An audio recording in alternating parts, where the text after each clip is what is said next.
有关于髋屈肌紧张的调整方法，我们已经讲了很多。然而，在髋屈肌紧张的人群当中，我们又容易忽略一个与我们的髂腰肌息息相关的肌肉，那就是膈肌。今天我们就来讲讲膈肌和髂腰肌以及我们髋屈肌紧张的关系，包括相应的调整方法。在我们之前的分享当中，更多的髋屈肌紧张都是从髋伸肌入手的。然而，在我们的筋膜链的前伸线当中，我们的膈肌和髂腰肌是紧密相连的。我们都知道，在我们吸气的时候，膈肌下沉；呼气的时候，膈肌上升。那么，如果我们的膈肌长期处于一个下沉位，也就是吸气位的时候，那么也会引起我们髂腰肌，也就是髋屈肌的紧张问题。如果是因为膈肌而引起我们髋屈肌紧张的话，那么你训练髋伸肌群显然是没有意义的。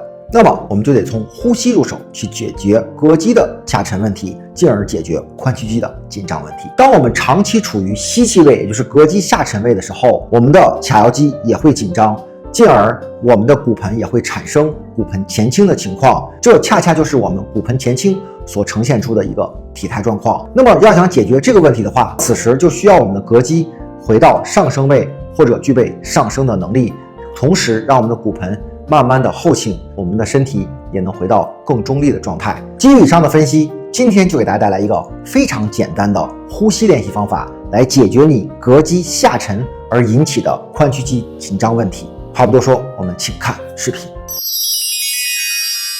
首先将我们的坐骨垫高，你可以用书本，当然也可以像我一样用软榻就可以了。背靠墙面，让我们的双手搭在膝盖上，手指向外延伸，带动肩胛骨微微的前引，把我们上背部微微的隆起。注意不要过分的胸椎屈，只是肩胛骨前引，让我们后背部饱满就可以了。好，在这里我们首先吸气，然后舌顶上颚缓慢的吐气，将我们的气呼干。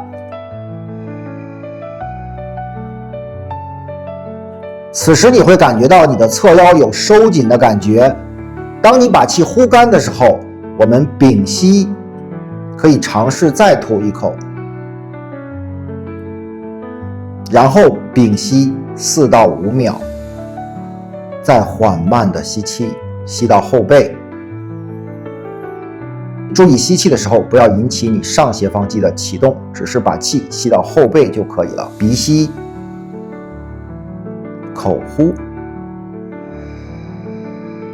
伴随肩胛骨的前引。把气呼干之后，可以吐一口，然后屏息4到5秒。